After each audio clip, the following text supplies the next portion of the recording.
If you can hear me all right, mute some stuff so that way we ain't got a bunch of alerts and shit. Okay, we should be cool. Lebo's in the building already. What's up? What's up? What's up? Crazy chapter. Oh man, I hope it's crazy. I hope it's hype. I hope it's hype. I'm ready for some hypeness, some dopeness. Hopefully we get like some Arthur. I haven't looked at the chapter or anything yet, so I don't even know whose point of view we start with. But hopefully we get some hypeness. Hopefully we get like some, I don't know, some crazy Arthur abilities or something. Hopefully we get like what else could we get? We could get, I don't know, maybe Chul wakes up. I doubt Chul wakes up. It'd probably be a little bit longer before we get Chul to wake up. Um, Maybe Arthur decides what he's gonna do with the morning pearls. Maybe he does that. What else? Now I did look at the title though about the plan and whatever. So maybe we get a Grona. Maybe we get a Grona initiating his plan and he goes crazy with his plan and shit. So maybe we get something like that. I have no idea what to expect, but okay. Okay, so we're starting with Arthur. That's cool. That's cool. Let me zoom in a little bit so I can see these words. Okay. Okay. So we're starting with Arthur. All right. So let me get. Is there something else I wanted to say though? There's something else I wanted to say as far as like some predictions and stuff. Um, I don't know. I really want to find out more about the new God rune that Arthur has. That's what I really want to find out. I want to find out more about that God rune and see exactly what the limitations are. I want to see him like use the God rune, combine it with other God runes and stuff, and kind of see like if God step changes, maybe he can react a whole lot faster since his cognitive abilities have like, skyrocketed or whatever.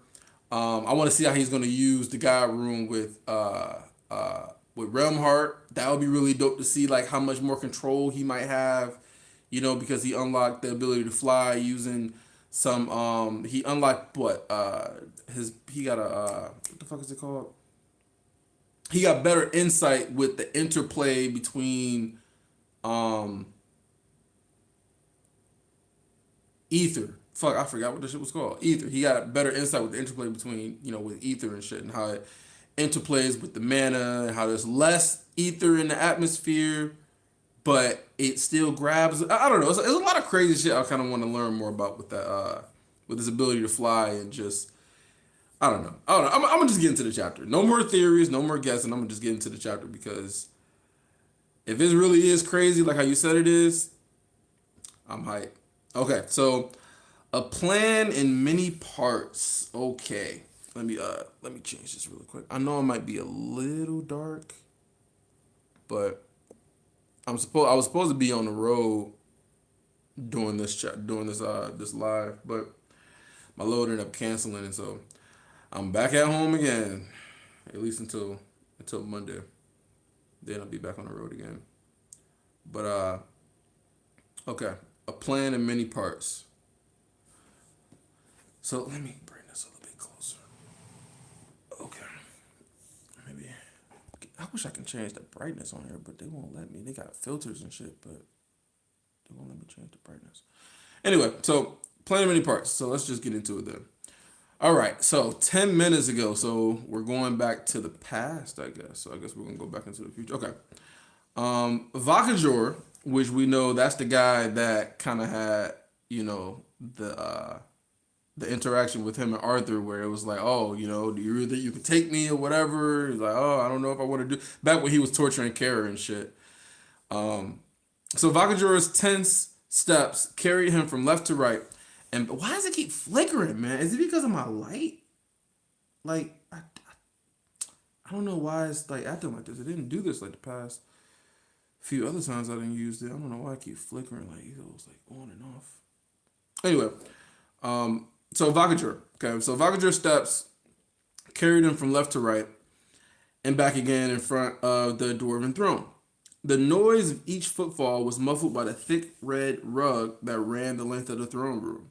A cool cavernous chamber held up by tall carved stone arches. Vakajura was staring at his feet, but stole a glance at me. He he was staring at his feet, but stole a glance at me or the other people in the room every couple of steps. A single Asuran guard stood to the left of the throne. I wonder how many actual dragons are there in Dicathan, because I know you said that it was quite a bit, but like I'm trying to remember. Did they say how many? Did they say how many dragons was actually there? Because I'm not sure if it was dozens or if it was like hundreds. But I'm really curious as to how many dragons was there. Because if they must have a dragon like everywhere, every place. So a single Surin guard stood to the left of the throne, staring straight ahead. Just as the silence reached the point of becoming frustrating, he said, "So why not bury yourself in the deepest hole you can find, somewhere no one can dig you out?" So what, is he talking to him about the fourth keystone and how he's gonna be vulnerable and shit? I mean, you know what he could do? It would be a big ass risk if he did this because we have no idea how long he would go. But he could go back to not go to shit. What is it called? Not go back to fuck. What is it? The relic tombs. Not go back to the relic tombs, but go to the ether realm that's like in between the relic tombs or whatever. If he could somehow go there, maybe that would be a safe place to go. I mean, yeah, I think it'd be safe, but like maybe that'd be a good place to go to where I don't know, man. But he could like transfer his family into the relic tombs for a little bit. Just be like, listen, y'all stay here, and I'm gonna go and go into the fourth keystone.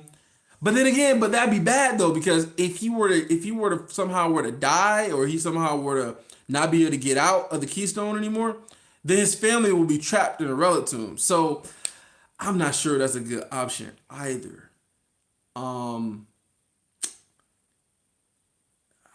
I guess the best place was just for him to just go by himself and just hope that everybody. I mean, because at the end of the day, he can't get trapped in there. But let's be real for a second. He can't get trapped into the fourth keystone because if you were to get trapped in the fourth keystone, we all know that the story is over with. Like we don't know what the outcome between Agrona and Kez's that whole fight is going to be, but we know the outcome between Arthur and his family and the people of Catherine. They're over, is done with. Like they're all pretty much dead or slaves at that point. If Arthur is gone or dies, everybody else is done for in Dicatha. Like we can admit that. So there's no way he's going to get trapped in there and not be able to get out. Maybe he can get trapped in there for a little bit and not get out for a while to where like things are happening and he finally gets out and shit's all fucked up or something like that. But him being gone completely to where like he's vulnerable, they kill him and now he's like that's not going to happen because everybody else is going to be dead. So that's not likely to happen. But I don't know. See, I just got thoughts because just certain things can't happen with the story because if it were to happen, it will kind of just be the end of Dicatha and all the rest of the people. You know what I'm saying? So I don't know. I don't know how he's gonna go about this, but so anyway, so Vagager said, "Why don't you bury yourself in the deepest hole you can find, somewhere no one can dig you out?" I considered it. I admitted spreading a story that I'd be going on an extended Relatiums trip or something to make sure my absence didn't spark a panic, and then, as you said, hiding somewhere I'm unlikely to be found. But the legacy is in Dicatha, or at least she was, which means Agrona is preparing something. He's escalating. Curtis Glader standing. Oh, Curtis is there. Okay, standing near Vakajur with his sister. Okay, so not Varey. What the fuck is his sister's name? Um, um, um, um, got Curtis. Catherine. Got Catherine. Um, yeah, they're standing near Vakajur and his sister. Frowned as he asked, "Forgive me, Arthur, but why does her presence matter so much? Why does her presence matter so much? Her presence. Who is her? Who's her? Because something important is happening just behind the curtain. Oh, he's talking about the legacy. Why does her presence matter so much? Okay. Um, because something important is happening just behind the curtain, but we don't know what," I answered, keeping my voice level. But more importantly, the legacy has a sense and control of magic that I can't even explain. And she's shown some understanding of the way mana and ether interact with each other, meaning I can't be sure I can truly hide anywhere, not without her hunting me down. I don't know. I think he's giving her too much credit. You know, we all know, and I think it was Aladari. I think Aladari has said this too. And somebody else, I think Arthur also said this too as well, is that she has a lot of control over mana, but she doesn't have a lot of creativity when it comes to using that mana. So her creativity is lacking. And I mean, the only little bit of insight she got was when she absorbed the ether from Sylvie's mana. Her ether tinged mana, as she had called it, like, you know, tinged with purple. So I mean, but this is the thing though. She hasn't absorbed the mana of a dragon. I'm trying to think. No, she hasn't. She's absorbed. She absorbed the Phoenix mana. She absorbed the Basilisk mana, but she's never absorbed the mana of a dragon. We know that the dragons are, you know, they're they're what is the word I want to use for it? They are adept, I guess you might want to call it. They're adept with ether.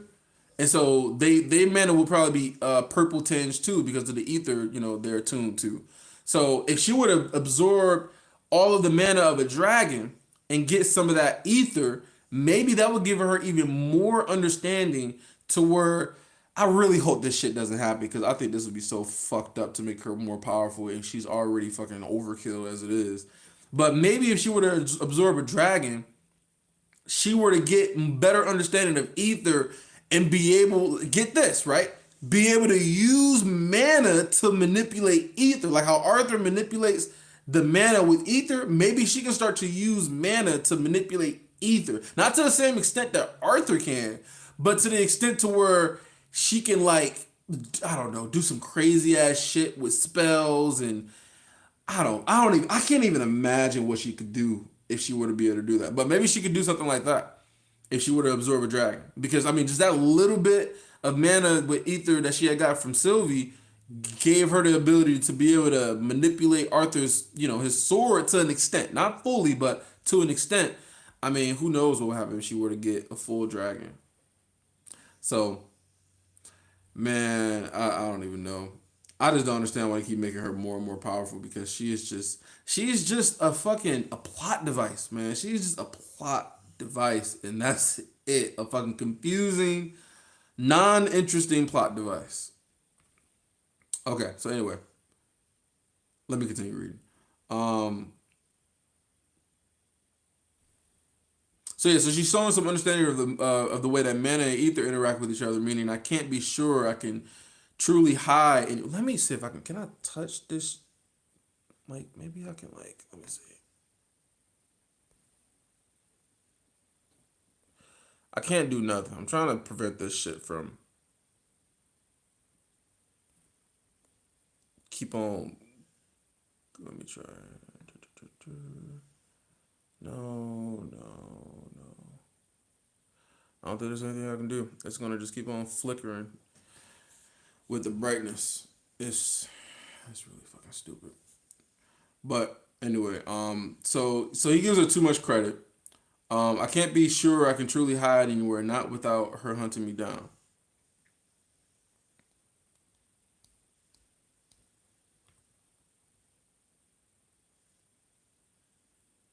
I don't think is that right, Alex? I don't think that's right.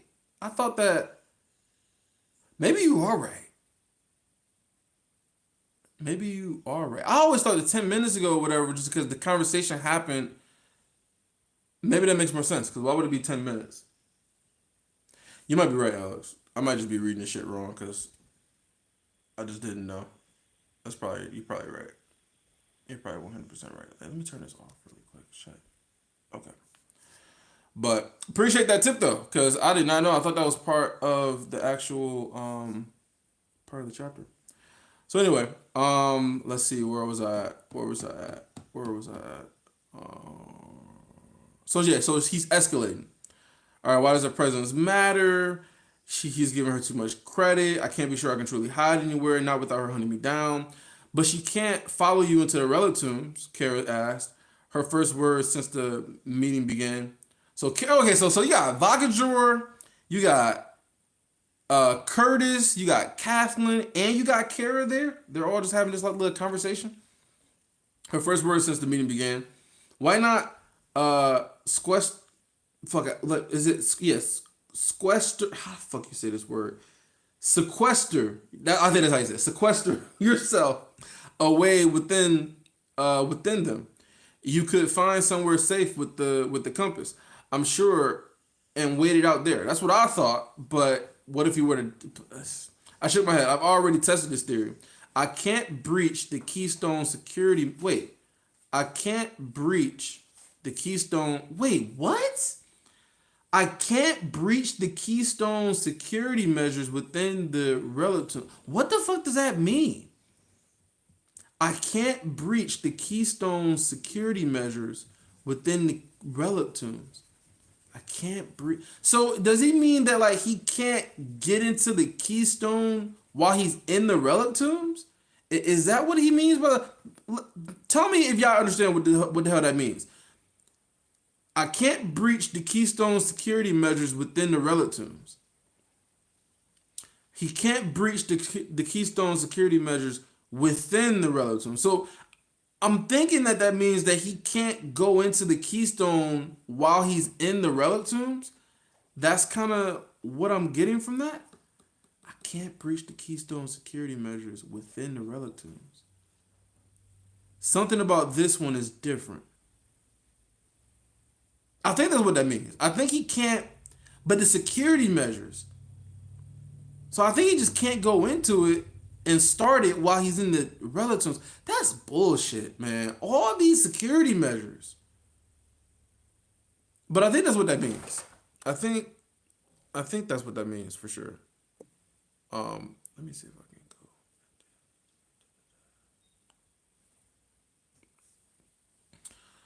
I think that's what that means. Why does this shit keep flickering? It's annoying the hell out of me. Let's see. A tense lull fell over the conversation, and I looked around at all those present, meeting each of their eyes in turn. So Byron's there too. Oh shit. Byron White stood straight and tall beside Virion. Virion's there, who in turn seemed somehow thin and diminished, even though his gaze remained unwavering and his posture was poised. Next to them, Gideon and Ren Kane both hovered impatiently.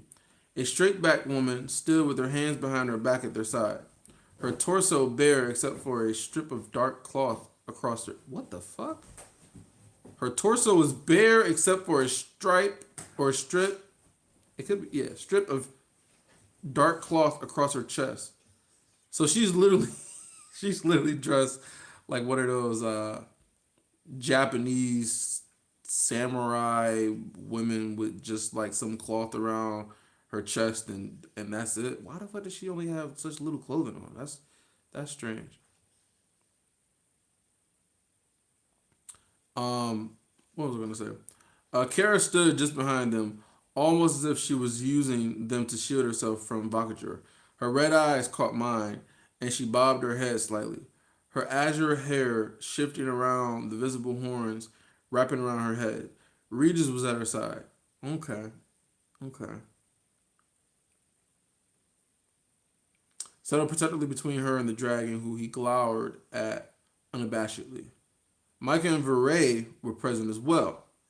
Micah was unsettled, shifting her weight from one foot to the other constantly. Her remaining eye jumped from person to person in an endless loop. So he's letting everybody know what's going on. I wonder how much he's told them. While the jet black stone of her, while the jet black stone of her while the jet black stone of her other seemed as it. Oh, okay. So I see how they're reading this. Her remaining eye jumped from person to person, while the jet black stone of her other seemed as if it were constantly fixated on me or fixed on me. Next to her, Vere was still as a block of ice, her short white hair fixed and unmoving. Across from Virion was Vekajor. The Gladers both stood with perfect royal posture, despite obvious efforts not to. They both kept shooting uh, furtive glances at the scarred soldier next to Gideon. Beside them and closer to me, Helen Shard. Helen's there. All right. Stood a little back from the crowd with Jasmine. Man, they literally got everybody there. Like anybody who's like a little bit important, they're all there. I wonder if Ellie and Alice is there.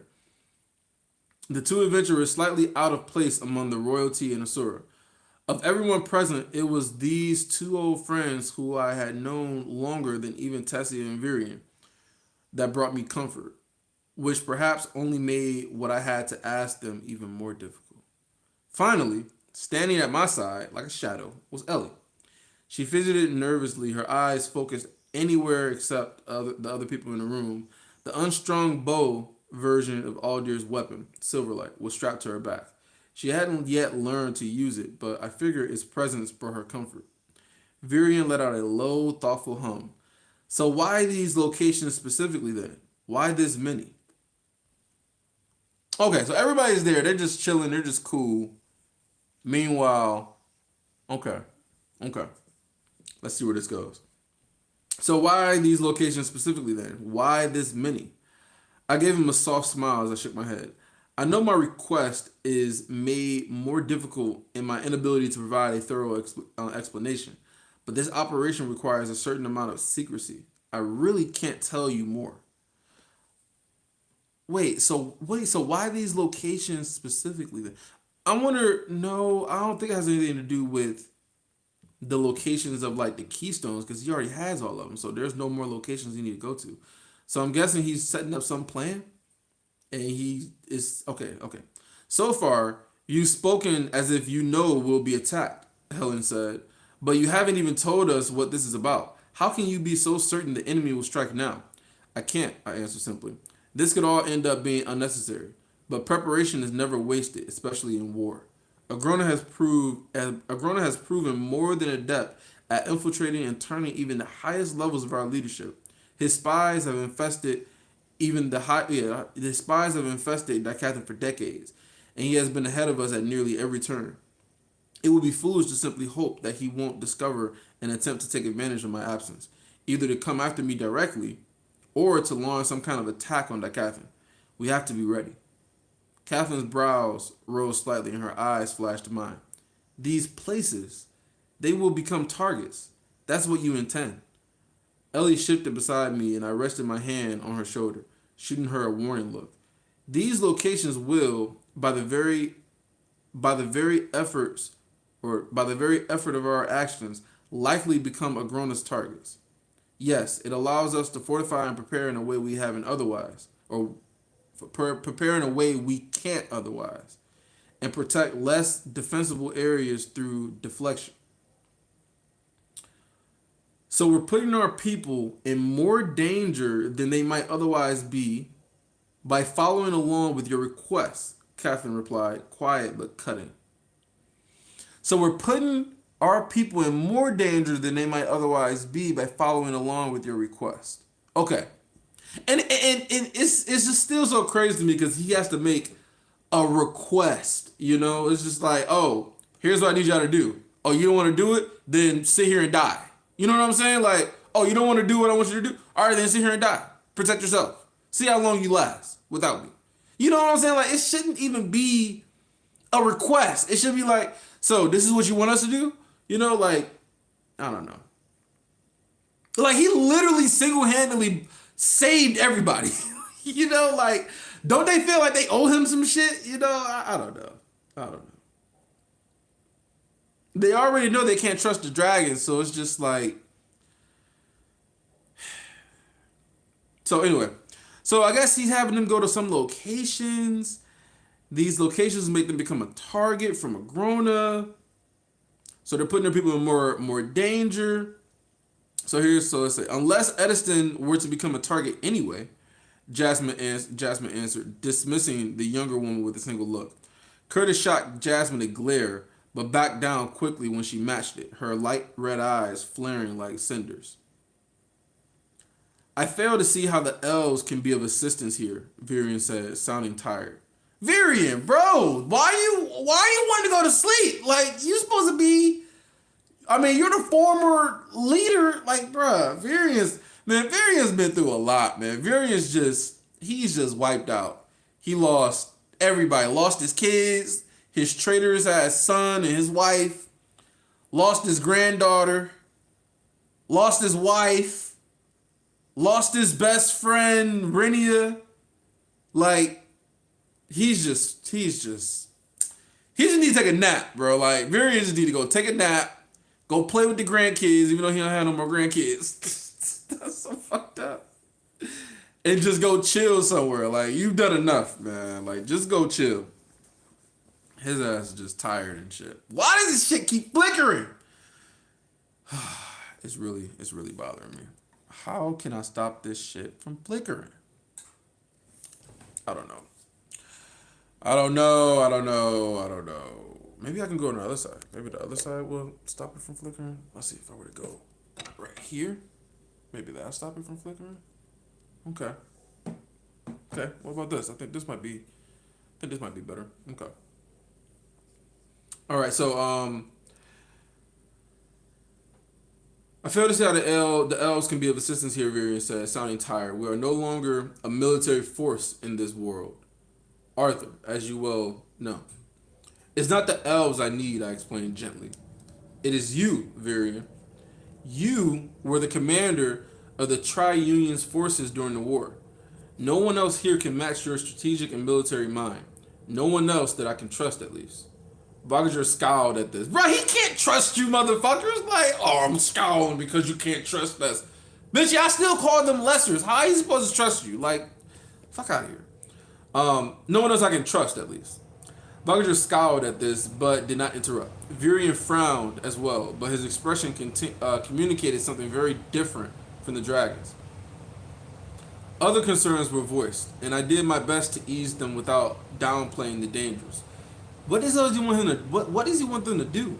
It was important that each of the leaders present understood what was being asked of them and what they would, in turn, be asking of their fighting men and women. These were the decisions required of rulers, but the fact that I couldn't be fully honest with them weighed heavy on my conscience.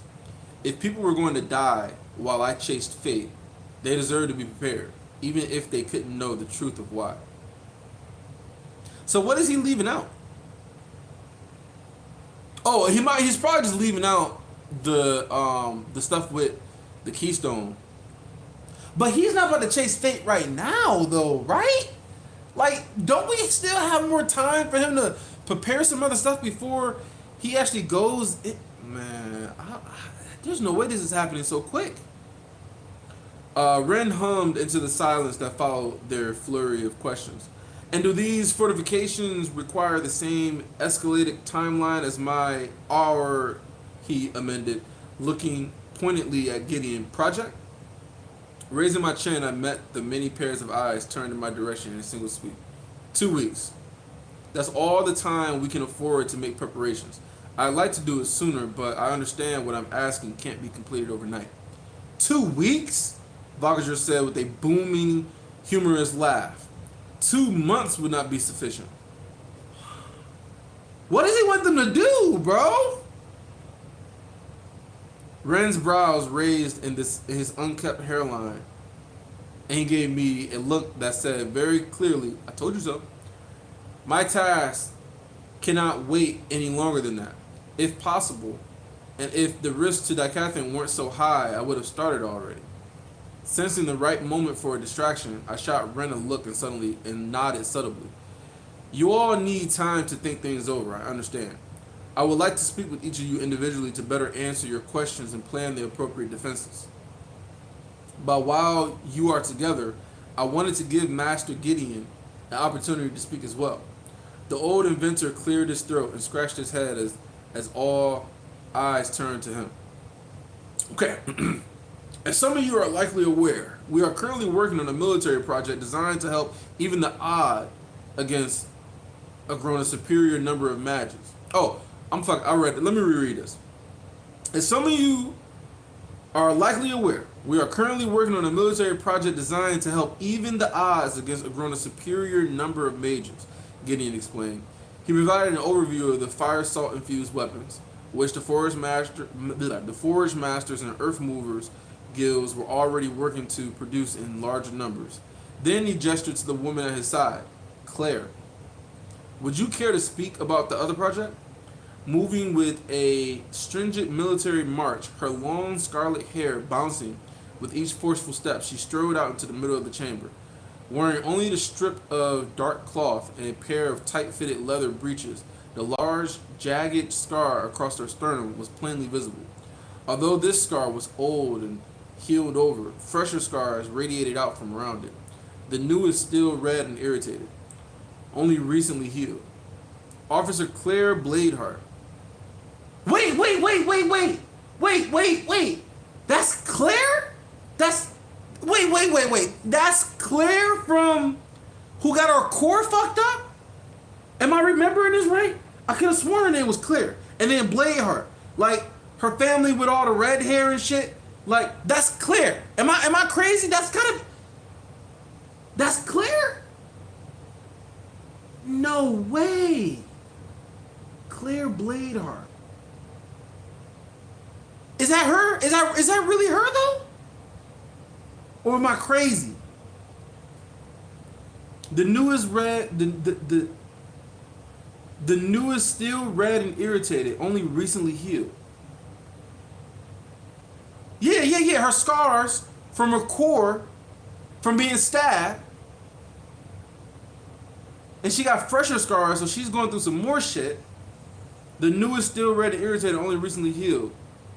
Current operator of Unit 001, she said with clipped military precision. Then bowed first to Vakager, then to everyone else.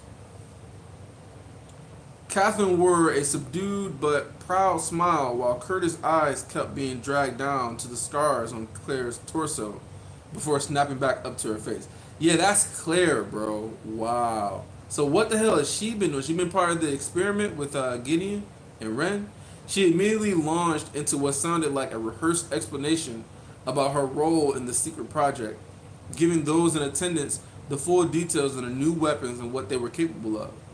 With the provided timeline, I believe that we'll have at least 12 candidates who will be able to offer instruction to the new cadets once the new batch of units are made.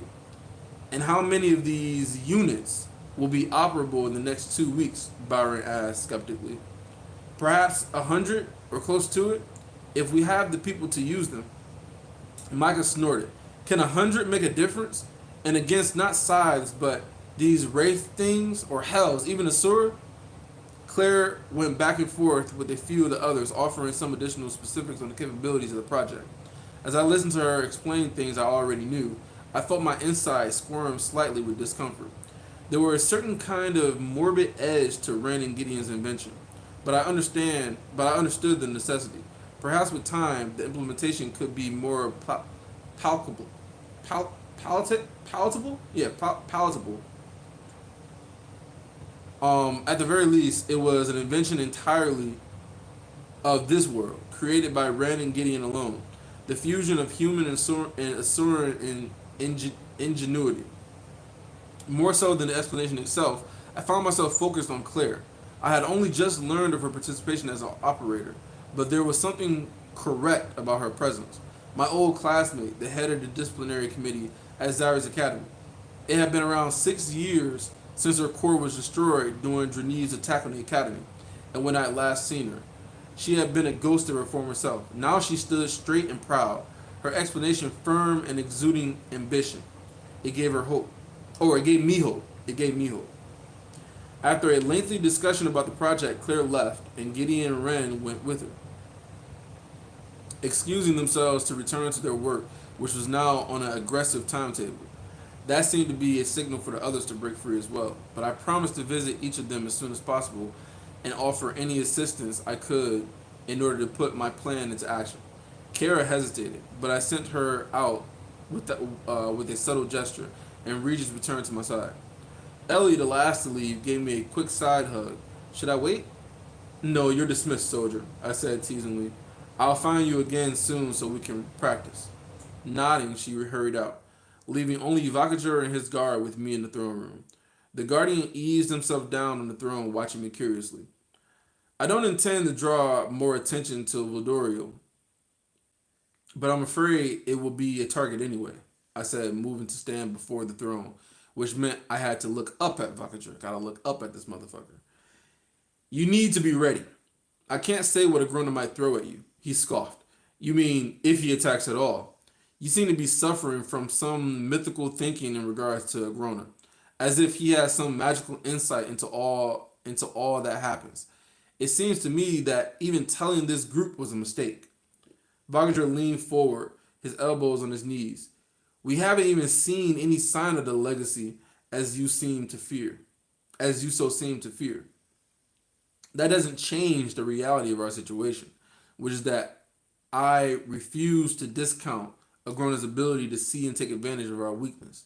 Now, let us discuss what Vildorio can do to prepare for another potential attack.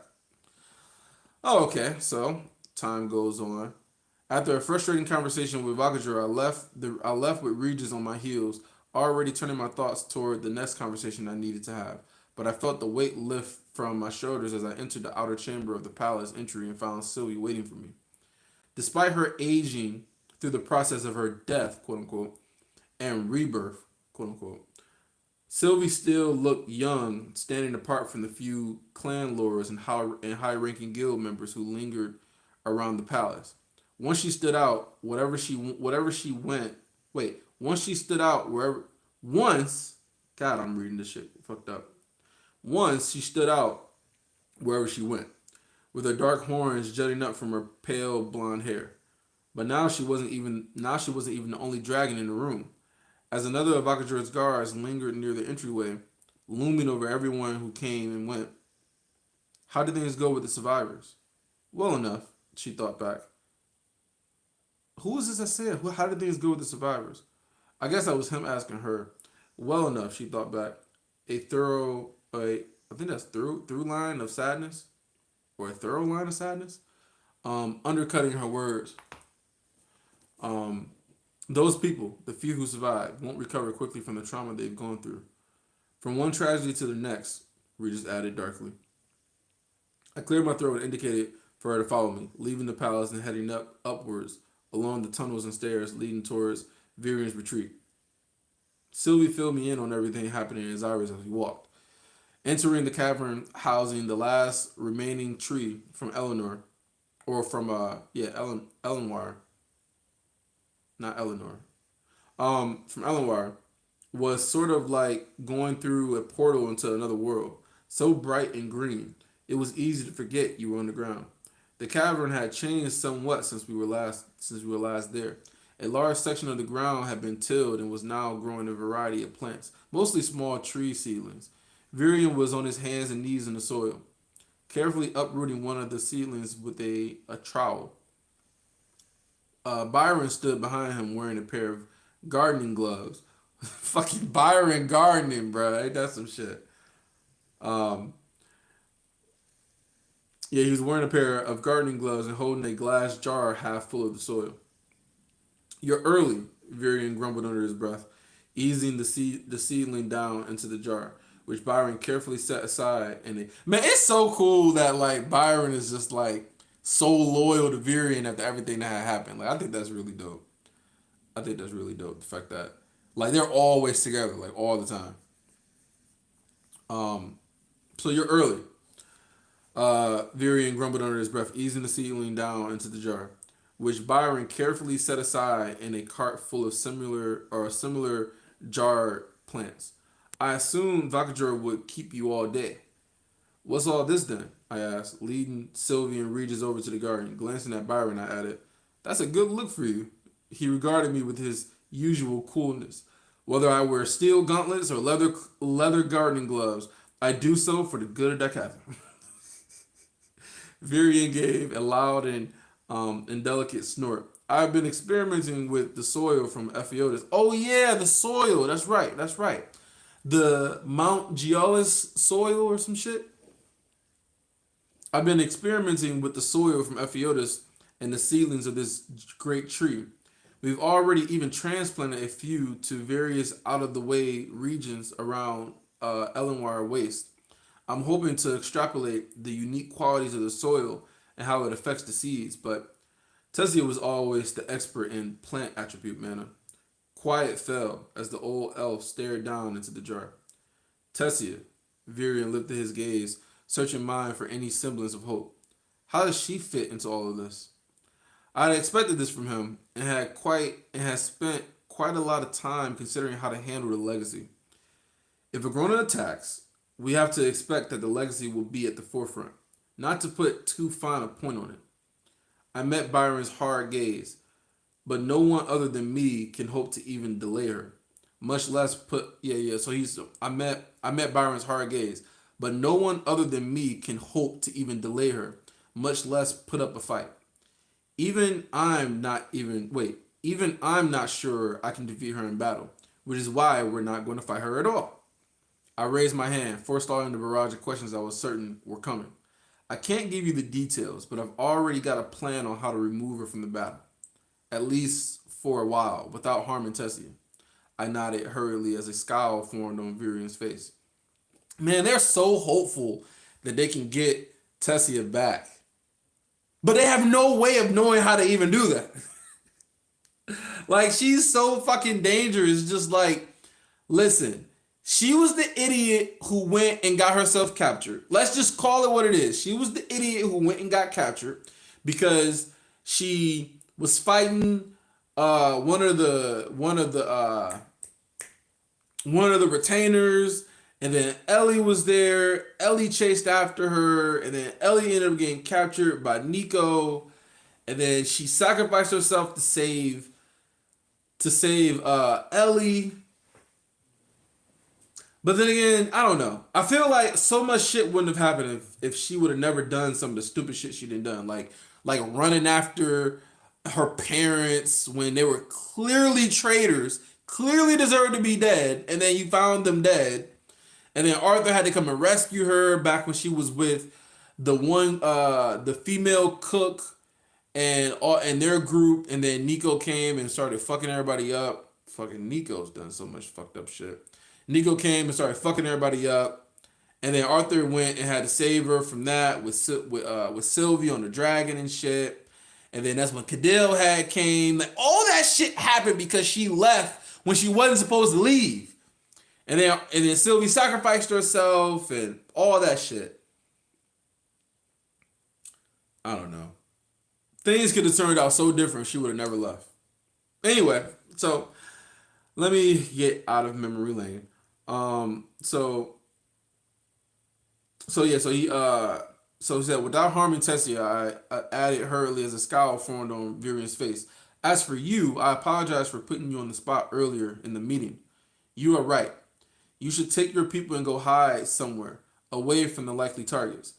The borderlands at the base of the Grand Mountains, perhaps, or northeast Sapin, where there is nothing to draw Agrona's attention.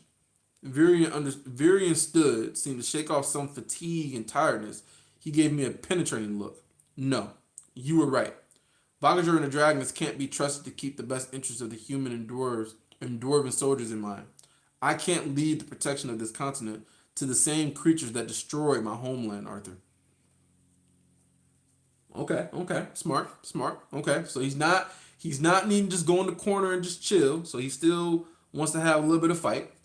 I mulled over my words before saying, there is no shame to stay out of the fighting, not after everything that your people have already sacrificed to this war.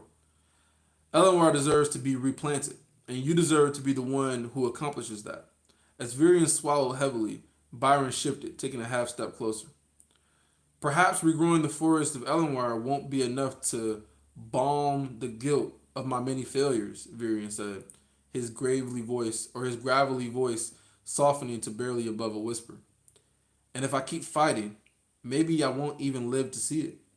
If that's what it takes to ensure that the elves are, one day, able to return to the forest that birthed them, then that is a sacrifice I am willing to make. He took a steadying breath.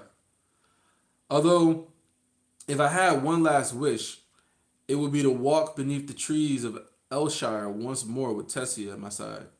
Then I can call my time in this world well spent. Reaching out, I wrap my arms around his thin body, foolishly afraid that I might snap him in half if I gave him a light hug. Thank you for everything, Gramps. He let out a rough snort. Brat. All right. So, with a firm shake of Byron's hand, I gathered Sylvie and Regis and we headed back down the long stairs that would return us to the palace. From there, my next stop was deep beneath the city, and so we wound down the highway that circled the city, built into the great caverns walls. Once we were beyond the populated part of the city, I channeled King's Gambit.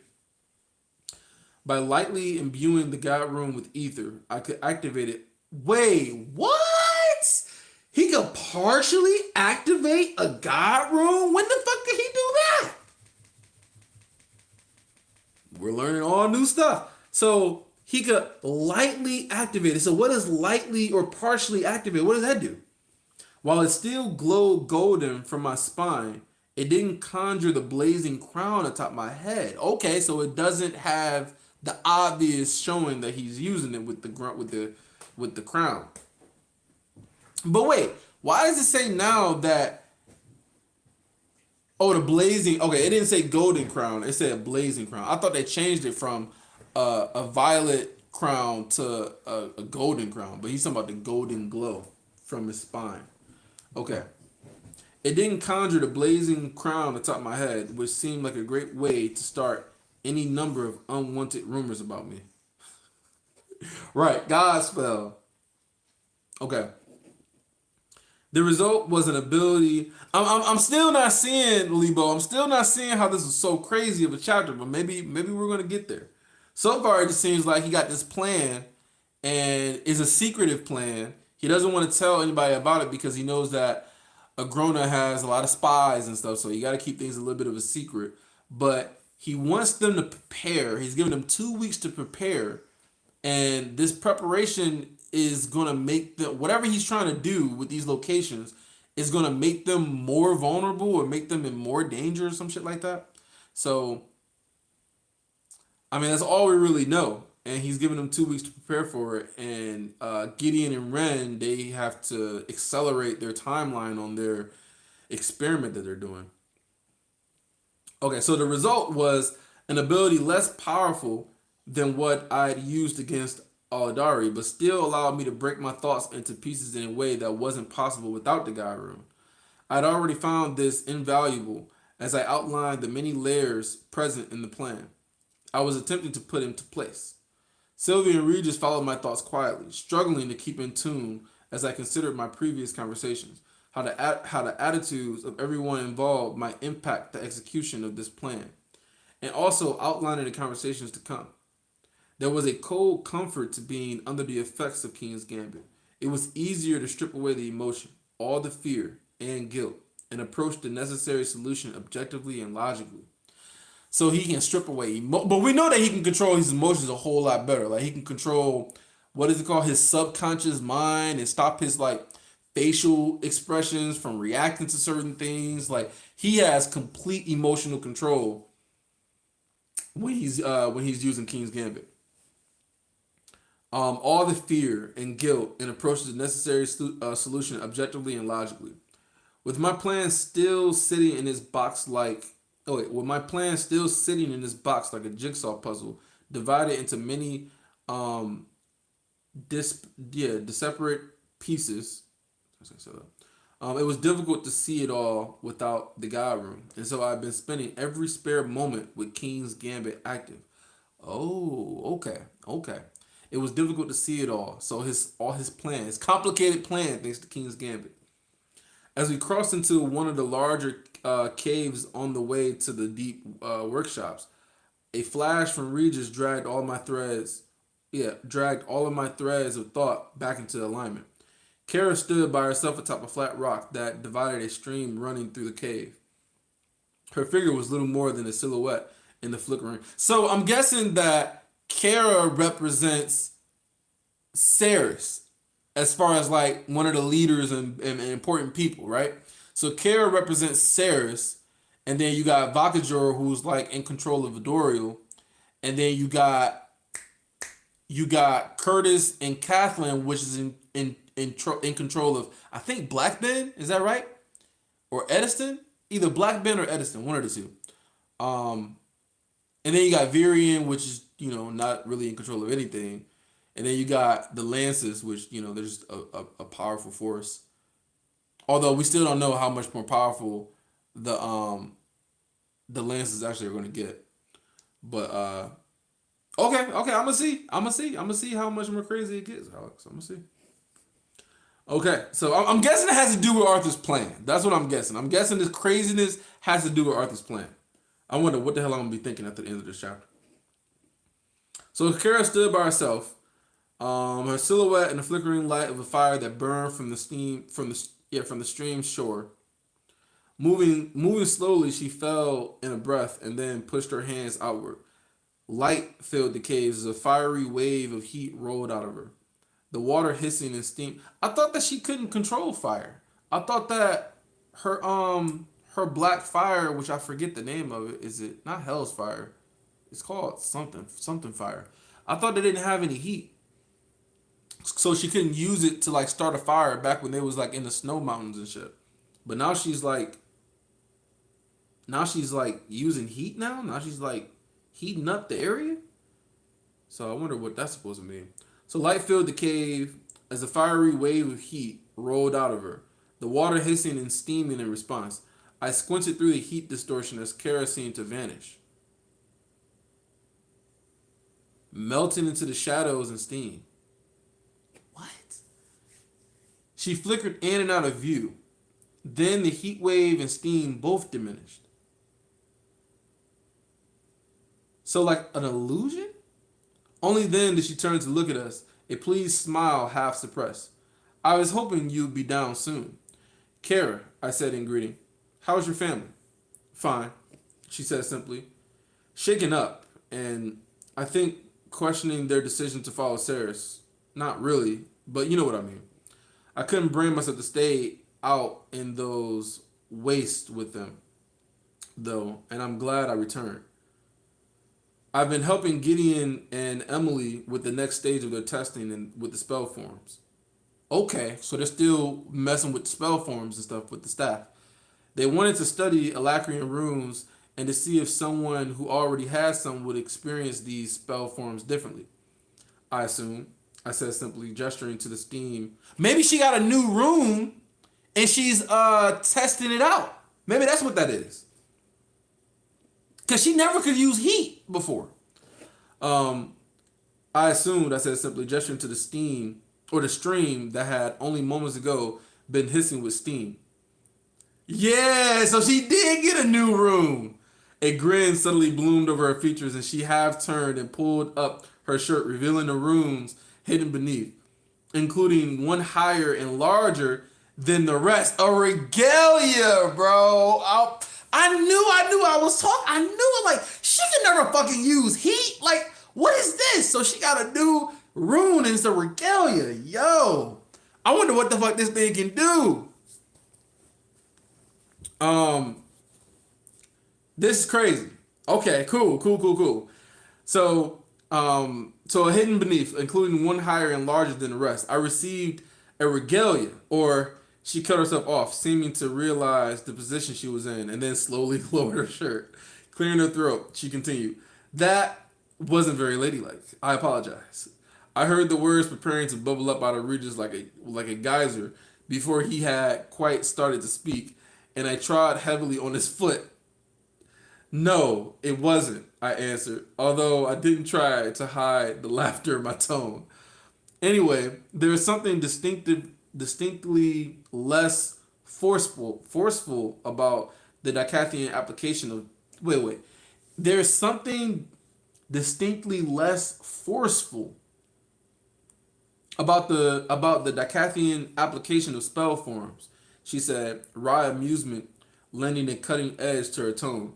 I'm not entirely certain that these spell forms align to the same classifications used in Alacrian.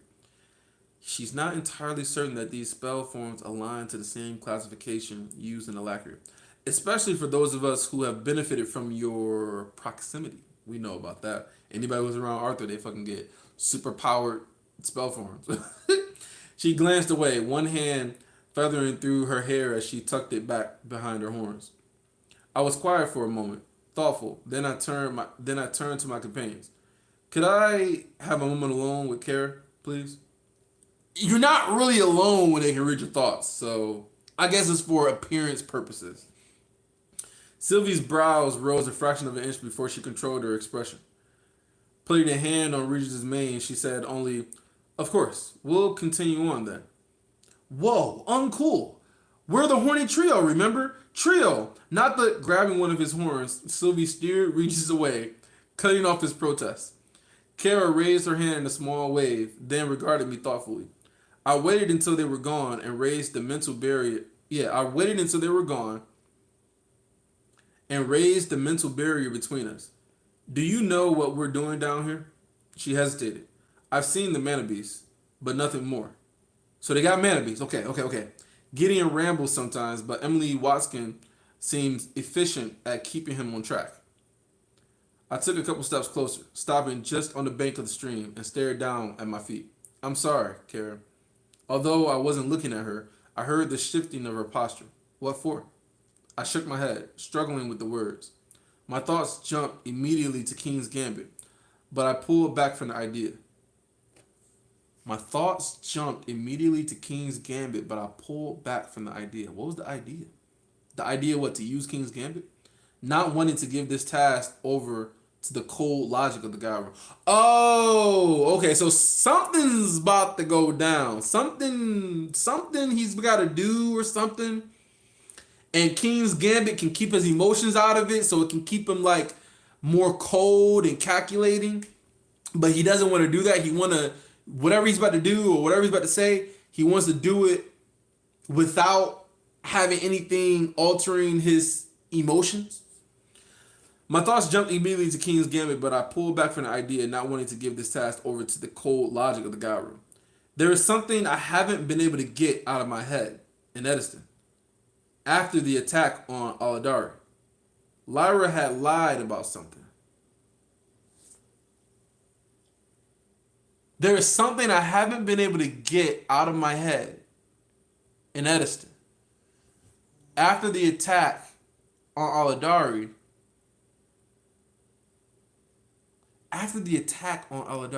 Oh, so after the Wraiths attacked him and they captured him, Lyra had lied about something. So when Lyra went back to tell them what happened, I think he might have said that she was keeping something out, right? And he thought it was because of the dragons. Because she didn't want them to know. Something about with Ceres. Or something about with what the fuck is that race name? Ephiota, whatever the fuck her name was, Ephoda. Okay. But after the attack on Aladari, Lyra had lied about something, but the lie wasn't for us. It was for the dragons. Right. Because I remember this. Because she didn't say something, and I think it was about Ceres and the Wraith and shit. And I know why. I took a fortifying breath and held her gaze. Agrona plans to use the Alacrians on Dicatha.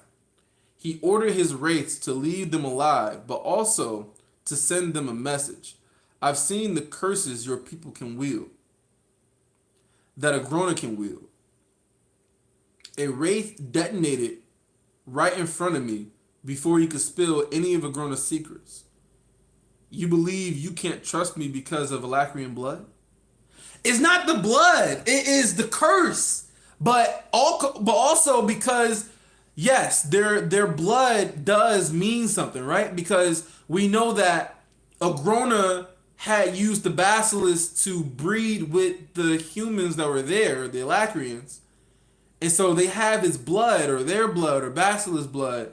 And so maybe that gives him some sort of control or power over anybody who manifests their blood and can use their,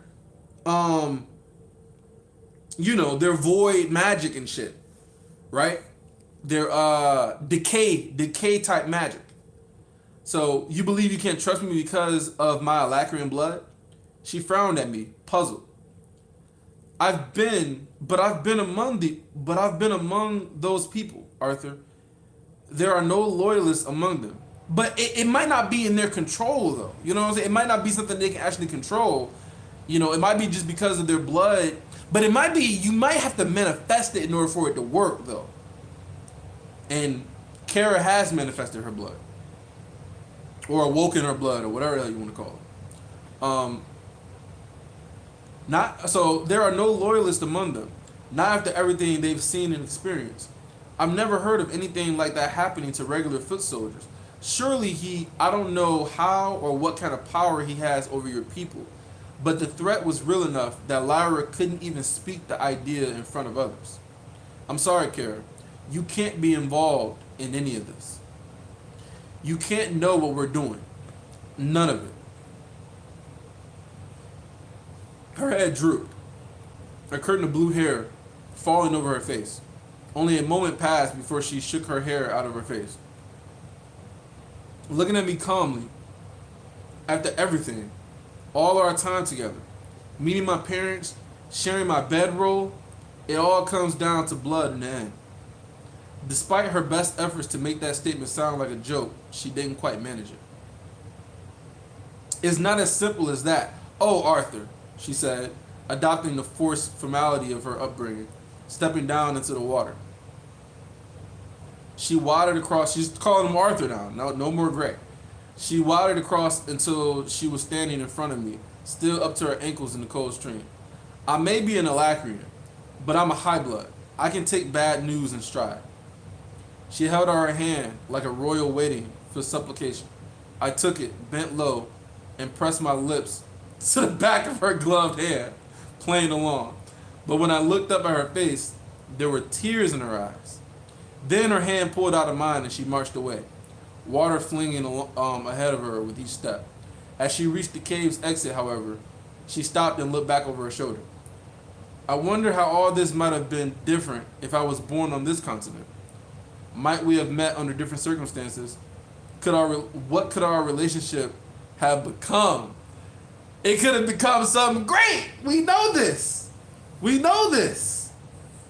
But they were born where they were born. He was reincarnated when he was reincarnated. So it is what it is. As she disappeared into the darkness of the tunnels, I forced myself not to call out to her. I had done what needed to be done, and I couldn't take it back. Not if I was going to keep that captain safe. It took a few minutes for me. So he knows that they can do some shit, so he wants to keep her out of it. So that makes sense. I think that's really smart. It took a few minutes for me to get moving again, and I took my time as I marched along the downward tunnels toward the massive facility Ren and Gideon had built in the depths. A handful of dwarven guards stood at attention outside of a heavy vault door, but the door was ajar, and they pulled it open as soon as they saw me, likely already expecting me from Regis and Sylvie's arrival. Inside, a small room was surrounded by mana-infused glass windows that looked down on the rest of the complex. Regis, Sylvie, Ren, Gideon, and Emily were already there, and their conversation died down as I entered. Emily crossed her arms as I approached and gave me a look that was half pout, half scowl. 2 weeks? Are you nuts? I couldn't bring myself to smile. I'm certain you can do it, because there isn't any other choice. To Ren, I added, I figured out the rest. I know what I need you to do. Once I enter, no one else. So is he about to start, bruh? So wait, maybe the 2 weeks is while he's in the relative in the Keystone? I just didn't think he was gonna go in there so quick though. So once I enter, no one else comes in under any circumstances. I explained. Walking away from the chamber, Senyair, I guess Senyair, had built at the roots of the wall itself. We understand, Helen answered, following me with the others as we headed for the elevator that would take us to the top of the wall. With the Adventurers Guild taking over fortification of the wall, it'll be a lot easier to ensure your safety while holed up here. Many of the soldiers who were stationed here, although good loyal men, hadn't gone home since before the war started. And the civilians have all been evacuated? I glanced between Helen, Jasmine, Angela Rose, and Senyar, Jasmine's older sister. Oh, so that's Jasmine's older sister. Okay. Senyar was taller and more muscular than Jasmine, but had the same red eyes and dark hair. Her skin was tanned a deep almond in color, a testament to long hours working out under the forge. They have, Jasmine answered, most to Zyrus and Blackman. The Helstia girls' team was helpful in that. As we reached the elevator and a young adventurer with dull orange hair opened the door, I turned to Senyar. I know there wasn't much time to make this happen. Thank you for everything else. Thank you. If everything else goes to plan, I'll be back in about a week to start the final phase. I'll be back in about a week. What the fuck is Arthur doing? Of course, General Lewin, she said forcefully, then gave an equally strong nod that was almost about. Thank you for this opportunity to write the Flamesworth's name. A sharp breath blew out of Jasmine's nose as she regarded her sister with an odd expression. The Flamesworth name does not need to be righted. Only the name Trotius suffers. Senyar smiled sadly. I'm not entirely sure our siblings would agree with you. Oh, okay. Senyar's hand caressed the back of Jasmine's hair. Still, I'm glad we've had this time together, Jasmine. Jasmine's intense gaze softened and she patted her older sisters twice on the back before hurrying into the elevator. Nodding to Senyar, I followed, and once we were all in, the elevator began lurching its way up the wall. Angela Rose cleared her throat, looking from Jasmine to me. Are you sure this is the best place, though? It's been pretty beat up. It's defensible enough, I guess, but isn't it a bit obvious? Exactly, I said, looking out of the marsh. Is he about to go into the fucking Keystone right now? I just thought that he needed more time to try to figure things out before he actually did that, though.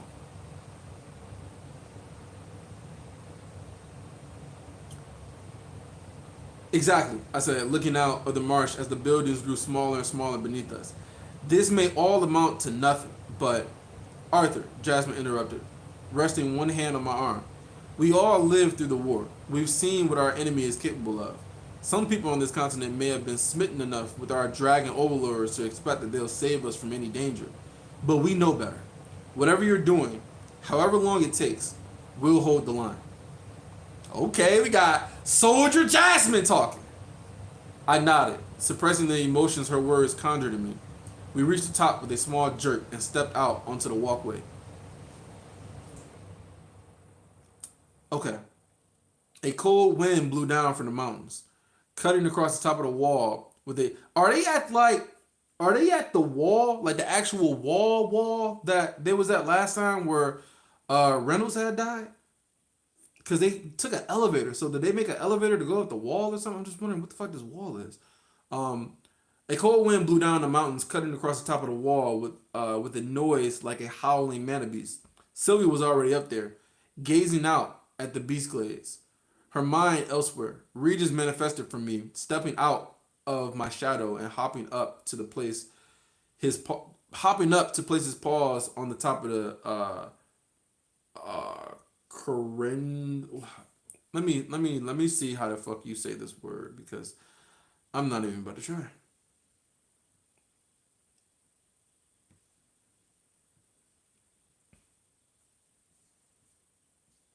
They don't have the thing on here.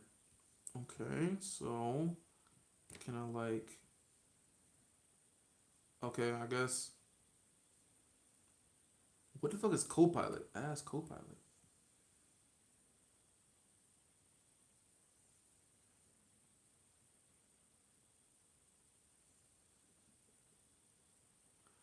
Okay, okay, cool.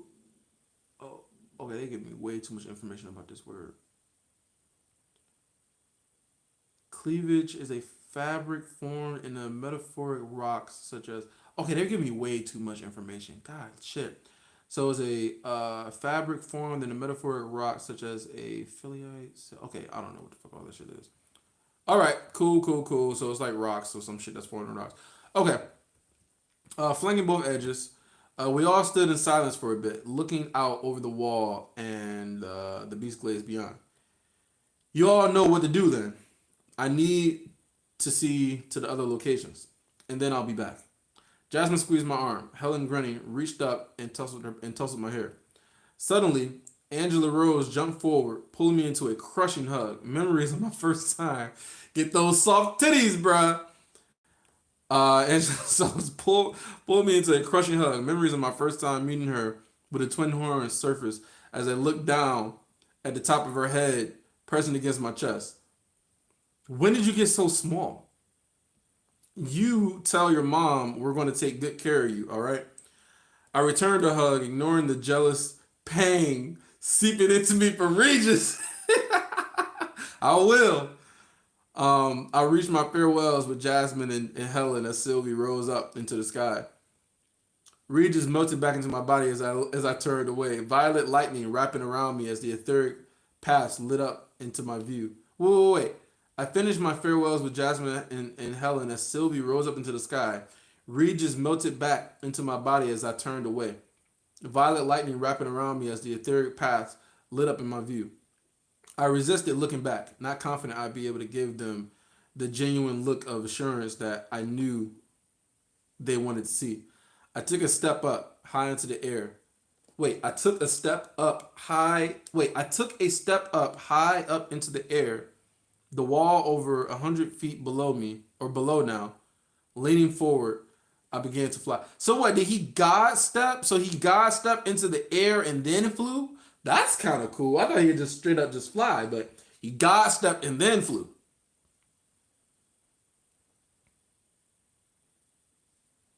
I think that's what happened. I took a step up high into the air, the wall over 100 feet below now, leaning forward. Cause I don't know. Maybe he didn't God step. Maybe he just, I don't know. He took a step up high up into the air. It was worse. I don't know. I can't tell if he God stepped or he just kind of flew.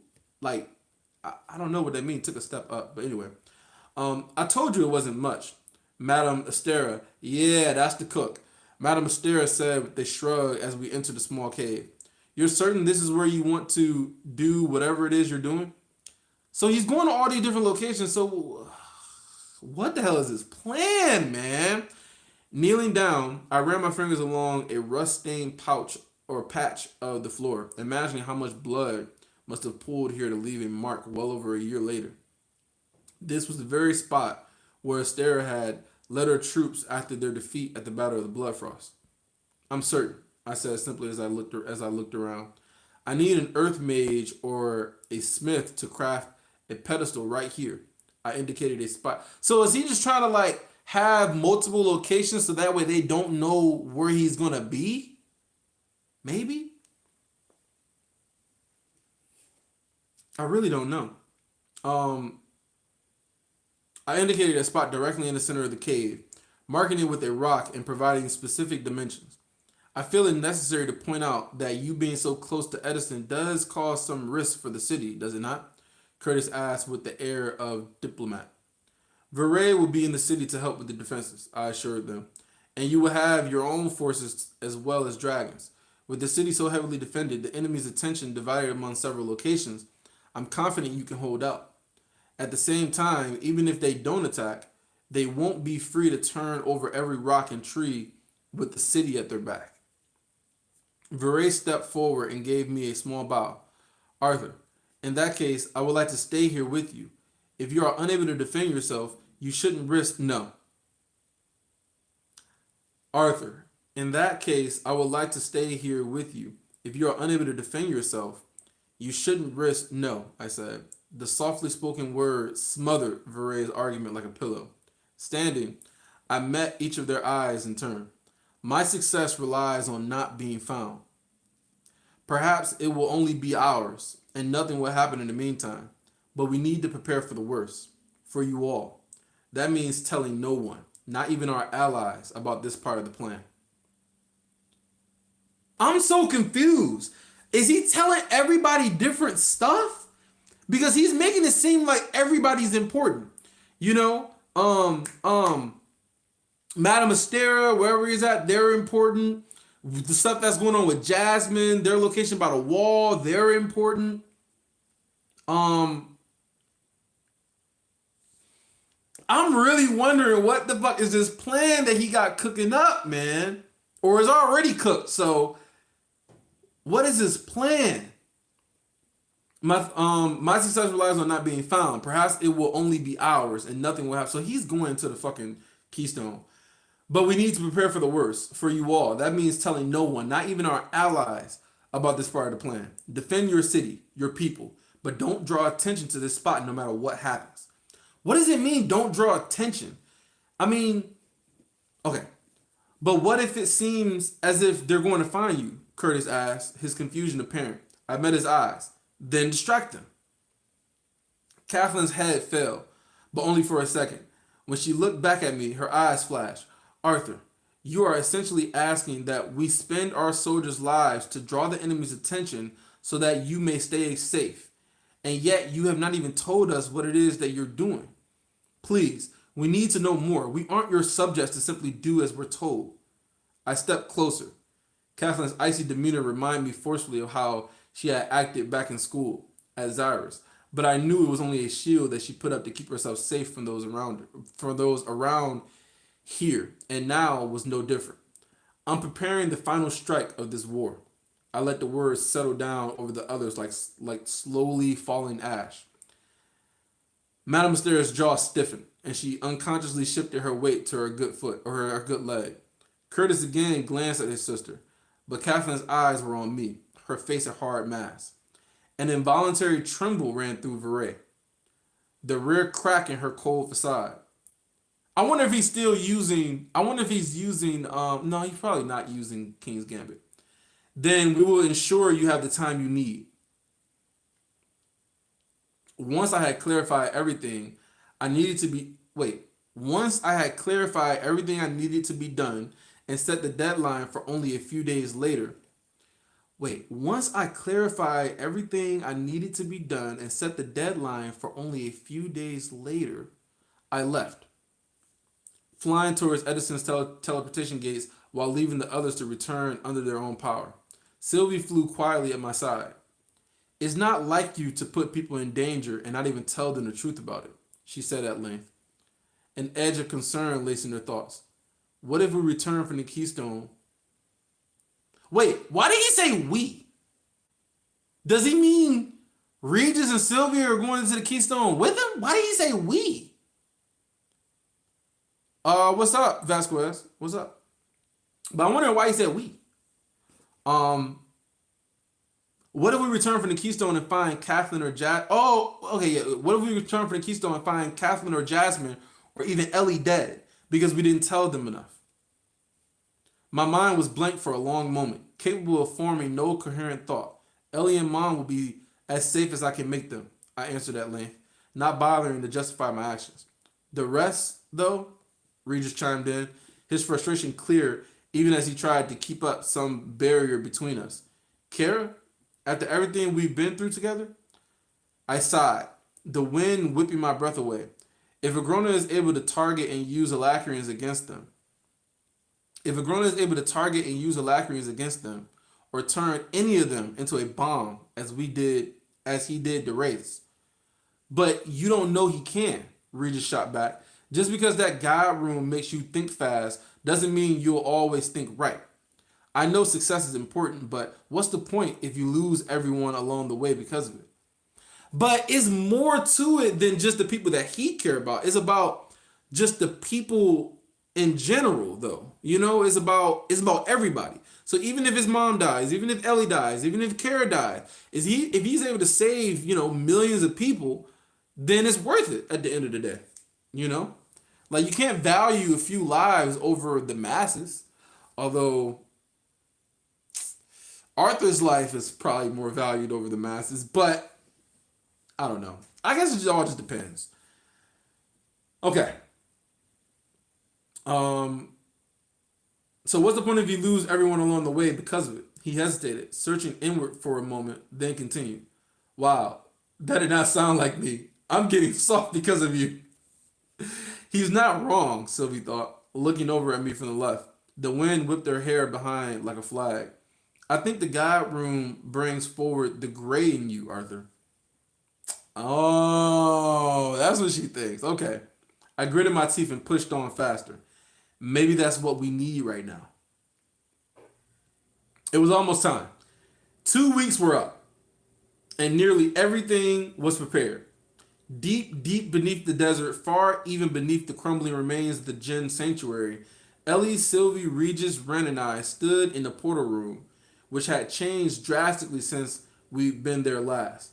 Will this be enough? Regis asked, looping around and inspecting the chamber. So wait, where are they at? Deep, deep beneath the desert. So they're in they're further, far even beneath the crumbling remains of the Jinn sanctuary. So they're even further deep or deeper down, even lower than the sanctuary. And so stood in the portal room was that changed drastically. Will this be enough? Regis asked, looping around and inspecting the chamber. Ren, who was drifting along on a floating marble throne, shrugged non-committedly. Non-committedly, yeah. I've been willing to match my ingenuity against the strength of any lesser in this world, but I can't speak for the legacy. If the boy's idea works, if the boy's idea works, this will work. If it doesn't, he shrugged again. I approached a raised stone pedestal in the very center of the chamber, above where I knew the Relatoon's portal now rested. Here, El, this one's going to be a little different from the others. Ellie turned away from a notched piece of wall that she'd been examining. Concern etched into her features. What? Why? I tapped the pedestal, and she hurried toward me. Since this is where I'm actually... Wait.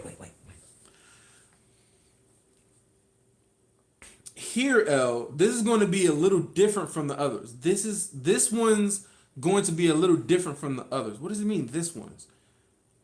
What? Why? I tapped the pedestal, and she hurried toward me. Since this is where I'm actually going to be, this one needs to be more powerful to wash out my actual presence. So Ellie needs to do something to the portal? But your mana still has to hold it. Wait, maybe she's talking about the shit that she did with the portal, how they was able to go from portal to portal back in... Maybe he's talking about how she went from like portal to portal back when they was doing a little training montage. Man, y'all saying the ending is crazy. I'm not prepared. I'm not prepared for this, man. But anyway, I'm gonna just keep going. I'm gonna see where we go, because I'm following along. I understand, like, he's got the different locations that everybody's at. He's telling them different things. It seems like he's making everybody seem like they're really important. But then now he's talking about this is where he's actually going to be, and so Ellie's got to wash out his presence. What? Why? I took the pedestal. Since this is where I'm actually going to be, this one needs to be more powerful to wash out my actual presence. But your mana still has to hold it. If it breaks down or gives out over time, I trailed off meaningfully. It won't, she said decisively. It's like a splinter stuck in my head. At least after they're set up. A little annoying, but they won't be an impediment, and I won't let them break down or fail or whatever. I can do this, Arthur. I gave her a warm smile. I know you can. Taking Sylvie's hand, Ellie began pouring silvery mana into the curved recess at the top of the pedestal. It formed into a sort of egg shape, hollow in the middle with thick walls. Sylvie laced her own, I guess her own mana into it as well, letting her signature radiate out from the molded mana. Better reinforce it even more, I said, then watched as Ellie responded to the command, molding the container's shape as she input more mana. When it wrapped around to nearly come to a close at the top, I imbued the central reservoir with ether. Okay, so they're doing something. What the fuck are they doing? So she's molding her mana into like some egg shape. Sylvie's adding her mana, and then Arthur's adding ether. Just as we had done in the Mind Zone to navigate from platform to platform. Oh, so is that his way of being from place to place? Maybe he's going from portal to. I don't know. I don't know. Compacting the ether inside the container. I forced as much as I could without threatening the integrity of the conjuration. When I eased off, Regis breathed his own ether into the egg. So everybody's adding their own shit into this shit. Just to be safe. And then Ellie took back over, filling in the small space at the top and closing off the ether from the outside world. It's exactly what they did. Okay. Okay. Back when it was in the Mind Zone, that's still the same thing they had did. I really need to reread that Mind Zone shit. Um, Remember, he said she's made 7 different barriers that are identical. He's going to be hiding in this one. I know he's going to be hiding in this one because that's what he said. Because this is where he actually is going to be. He needs to mask his presence. So wait, so they did this 7 times? Is that what you're saying? I think that's what you're saying. They did this 7 times, and that's what she said. It's like a splinter. She won't let any of them collapse. So it's gonna seem like he's in all of the locations, and they're basically gonna strike one and not find him there, and then they're gonna be like, "Fuck, I gotta go to the next one." Okay, so like they got a 1 out of 7 chance of being able to find him, I guess. And he's actually going to be in the one that is below the sanctuary, even deeper in the sanctuary. Okay, okay. I think I'm following this so far. I think I am. When I eased off, so Regis breathed his own ether into the egg. Okay. Sylvie took her by the elbow, and Ellie gave her an appreciative smile. I'm okay. That was just a lot of mana. At least it's the last one. How many is that? 7? Yeah, I answered. Right, right. Rubbing the back of my neck as I regarded my brave little sister. Thank you, Elle. I know this all hasn't been easy. This whole thing hinges on you, your magic. You know that, right? The fate of Darkathan is hanging by these threads of mana. No pressure, Regis said, lolling his tongue. Ellie approached me, leaned forward, and wrapped her arms around me, her cheek pressed against my sternum.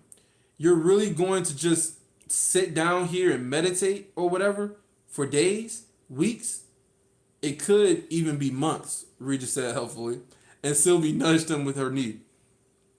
I wrapped my arms around Ellie and pulled her close. Hopefully, it'll be done in a day, and all this preparation would have been for nothing.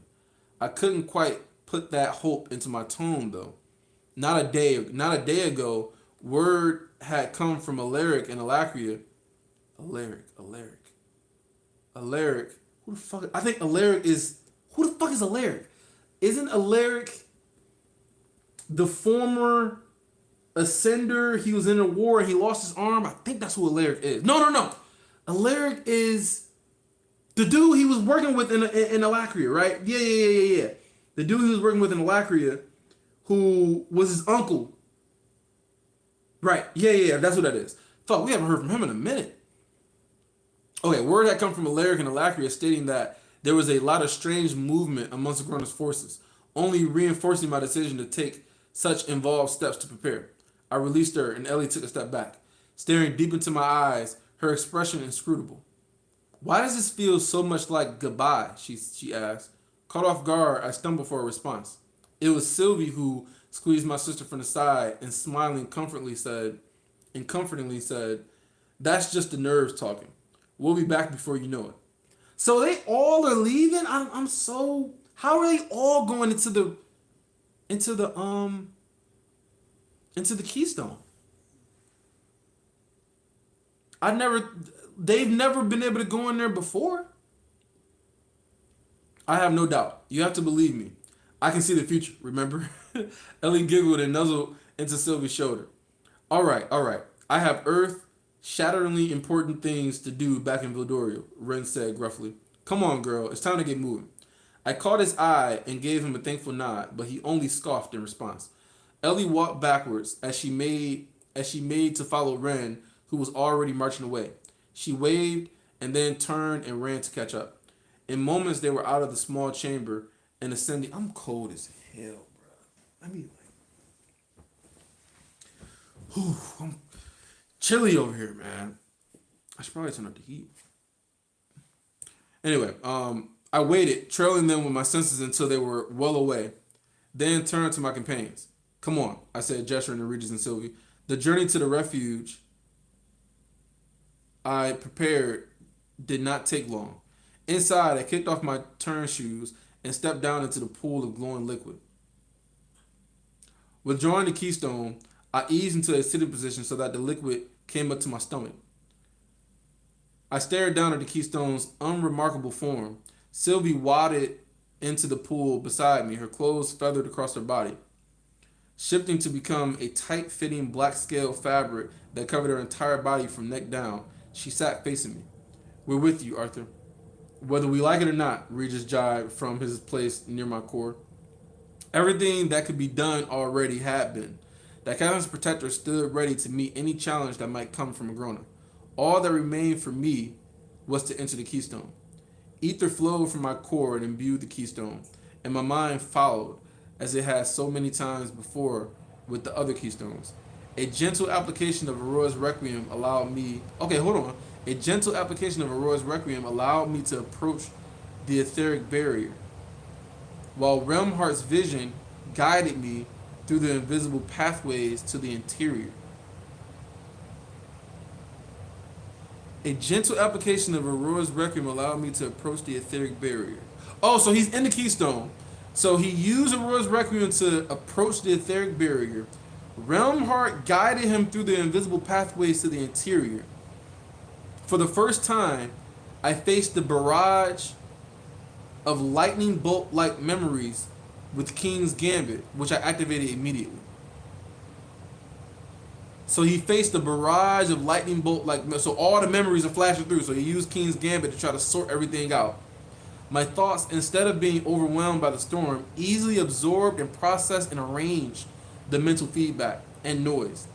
As the static information was fitted into place, the puzzle pieces sliding together, or a key into a lock, the internal etheric zone of the keystone melted away into utter darkness. No, not absolute black, but in the distance there was a glimmer of light. It was glowing large as it approached, or as I approached it.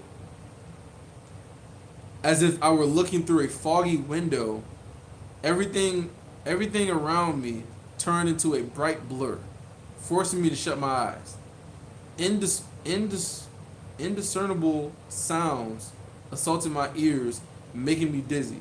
When I tried to speak, the words came out as a cry. The cacophony of indistinguishable sounds slowly mellowed, and I heard, no fucking way. And I heard a muffled voice. Congratulations, sir and madam. He's a healthy boy.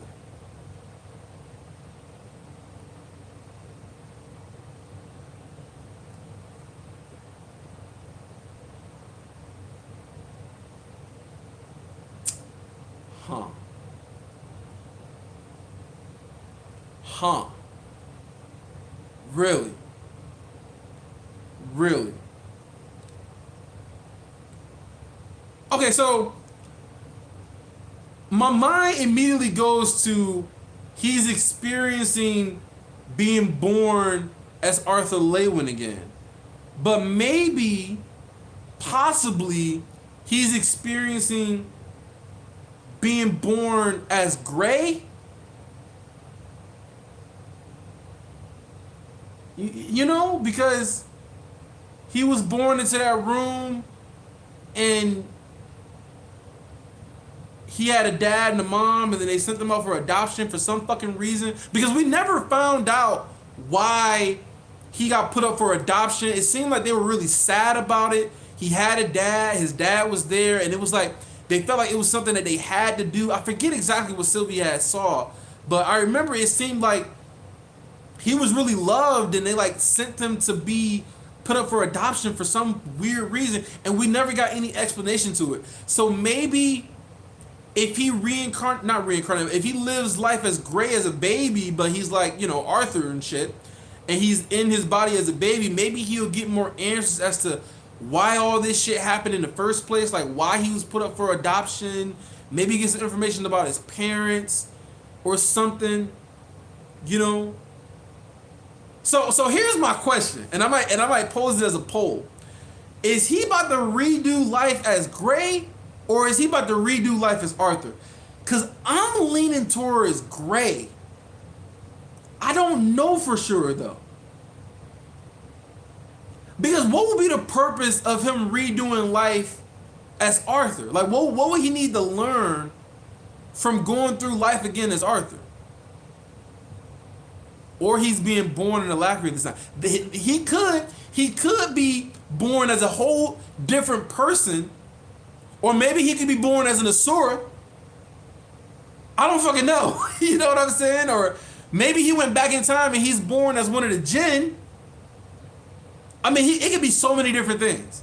So he could be born as Gray as a baby. He could be redoing Arthur as a baby. He could be reborn as somebody in Alacria as a baby. So that way he can, like, I don't know, better understand Alacria. Maybe he could go back to, like, being born as one of the Jinn to maybe get some better insight with the Jinn. Or maybe he could be born as an Asura because he needs to learn something about Asura's culture or something to figure out fate. But I don't think the Asura part though, because I don't know what he'd need to learn. Like, he'd just cruise towards being an Asura. Like, he'd be just the most fucking powerful Asura in the world. So the Asura don't make sense. Or at least I don't think that's where it would be. Gray, or he's been born into Alacria Gray. I don't know. The shit that Kara said is tripping me up about how things would be if she was from his continent. Right. She did say that. How life would have been, you know, how their relationship would have been different, right? You know, that could have been a hint. That could be a big hint. I don't know, man.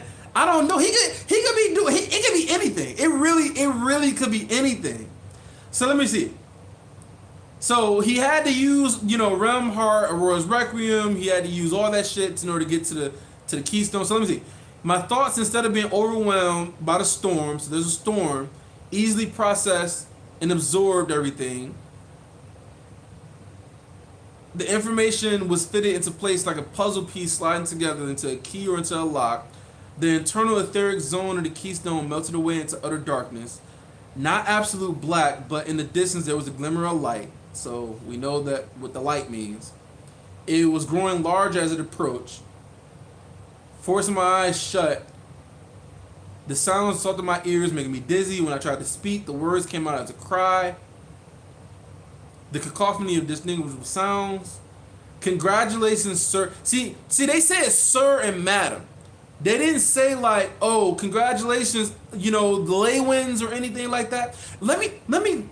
When the first chapter happened, when Arthur first got reincarnated, did they say congratulations to the Leywins is a boy, or did they say congratulations, sir and madam? Because I think the sir and madam part is kind of making us think that it's not going to be. I don't think it's going to be Arthur. I don't think he's going to redo life as Arthur. I think my number one guess is Gray. I think he might be reborn as Gray, just because it might give us more information about his parents and the whole him going into. I don't know, but it could be like Alacria too. Or he could be one of the Jinn. You know, because we know this whole Keystone shit has to do with the Jinn and them with Ether and shit. All I know for sure is that him, Nico, Cecilia, Tess, and Sylvie are all tied by fate. Right, they're all tied by fate. Nico, Cecilia, Regis, Sylvie, Arthur, they all have some connection. But I wonder who would Regis and Sylvie be in Gray's original world on Earth? Who would represent Sylvie and Regis, right? Because if Arthur is Gray, and then not Tessia, if Arthur is Gray, yeah. Let's go with that. If Arthur is Gray, and Tessia is Cecilia, And then, but who's Nico though? Because Nico played Elijah. So who would represent Nico? Because if you got, I don't know. I don't know. Maybe I'm overthinking this. But we know that Cecilia, Arthur, and Nico are connected together. We know that Arthur, Sylvie, and Regis connected together. So it's like these pairs of threes. I don't know, man. I don't know. You got Arthur, Tessia, Kara. So anyway, my best guess is that this is gonna be he's gonna have to reincarnate or not reincarnate because you know he's not really reincarnate. He's like going through this like dream world life or whatever. And I think it's gonna be as Gray. And he's gonna be able to grow up as a baby. I don't know, but I can see it not being. I can see it not being Gray. Also, it could be. It could be. It could be one of the Jinn babies. It could not be. It could not be Gray or Arthur. It could be a completely different person. It could be one of the Jinn, like in the past, or it could be one of the Asuras. But what would he need to? But listen. So all this stuff. So I'm thinking that in order for him to completely master fate or whatever, right? He needs to grow up. Like all this is like part of his destiny or part of his, you know, his fate, right? He needs to grow up and redo life or whatever, but he needs to learn something, right? He needs to learn something. So what species or what world does he need to be born in that he needs to learn? Like, what new does he need to learn? He doesn't need to learn anything new in Decathlon. So I'm just going to exit out him redoing Arthur again. Like, that doesn't make any sense. But what would he need to learn, doing life as Gray? I don't know. But I feel like he will learn the most by doing life as like an Asura or doing life as like as one of the Jinn. I feel like that's what he would learn the most because those are new experiences, new things he haven't experienced yet. And he's already experienced life on Earth as Gray. He's experienced life in Decathlon as Arthur. But he hasn't experienced life in Alacria. And then it is what Tessia has said, or not Tessia, what Kara has said about blood and being born. So maybe he's being born in Alacria. But maybe he need to be born in Alacria and then grow up and be around Agrona, maybe? And seeing like how Agrona treats the babies with Alacrian blood or Basilisk blood. Maybe he needs to learn from that, maybe? As far as the Asuras, if he was born as the Asura, what could he learn from? I mean, he can learn a lot. He can learn whole lot about Asuran culture, about their bodies, about ether, possibly. Maybe he's been born as an Asuran dragon or something. Sir and Madam, they're keeping it so vague. I'm just trying to think, like, what could he learn? What does he need to learn? And where could he learn it from? So, I don't know. So 360 Gunner. So I mean, tell me what you guys think because I'm just trying to process some of this shit. Let me see what some of the comments down here say. Okay, I'm out of my hate in this hate him era. I need my master PS power. Okay, this is to my power. Okay. Good riddance, blah blah. Okay, considering that they just introduced that every world has a different power system. Oh, right. Every world does have a different power system. You got Earth with Ki. So maybe, what if he can be born into an entirely new world? Like, because we know these big parents with 3, right? Like 3 is really important, right? You got, what is it? What the fuck is it? You got mana, ether. Is there a third? I don't think there's a third. But we know like 3s are a big part of the story, right? So there's lots of 3 pairings. So you got like, Arthur, Sylvie, and Regis a three pairing. You got the three branches of ether, right? Avum, Spatium, and Vivum. You know, you got the three parts of like power. You got mana, you got ether, and then you got fate. Um, what else is in threes? There's a lot of threes. Um, maybe there's three continents. You got Dicathin, you got Alacria, and then there's a third continent that we're not aware of. You got worlds, you got Earth that we know about. You got I don't know what you want to call their world, but the magical world or whatever. But maybe he's being born into an entirely new world with an entirely new power system, and he needs to master that power system. Because remember, Aladari had talked about how there could be other power systems or other worlds or other magic that we just haven't found out about, right?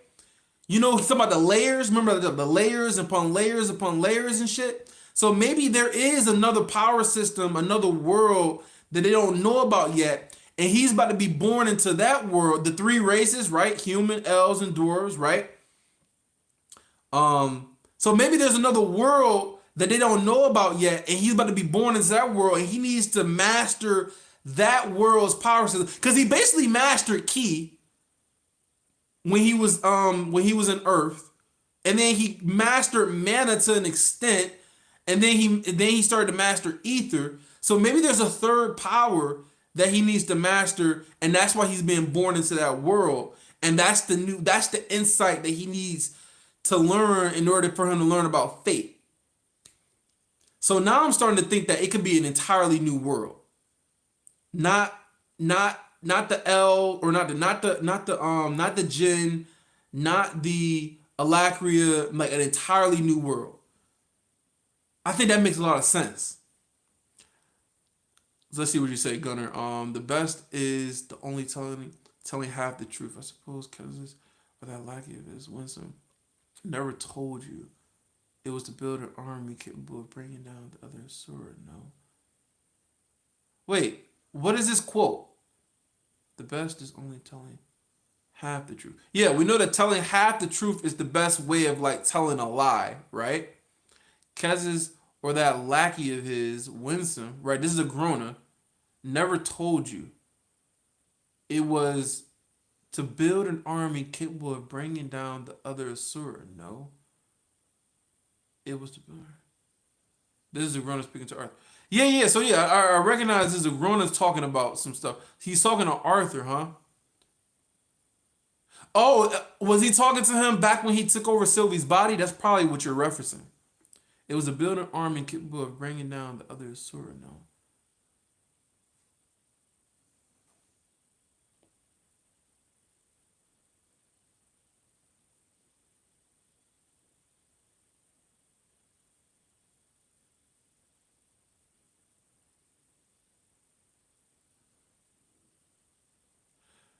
Arthur, do you think I one day just woke up wanting to commit genocide against my brother? I mean, this gives just more kind of, more depth to Agrona. I mean, we know Agrona got some plans and shit too, but we still don't understand. Like, here's the thing though. We still have never gotten an Agrona point of view, and we still have never gotten a Kez's point of view. And I think that the reason being is because there's just a lot of things that they know that we don't know when it comes to that. But as far as Arthur though, I don't know. I think that he's gonna. I'm really thinking more. I'm more so thinking that he's gonna reincarnate into a completely new world with a completely new power system. There's a big reason why Agrona was kicked out. I mean, yeah, he found out something probably.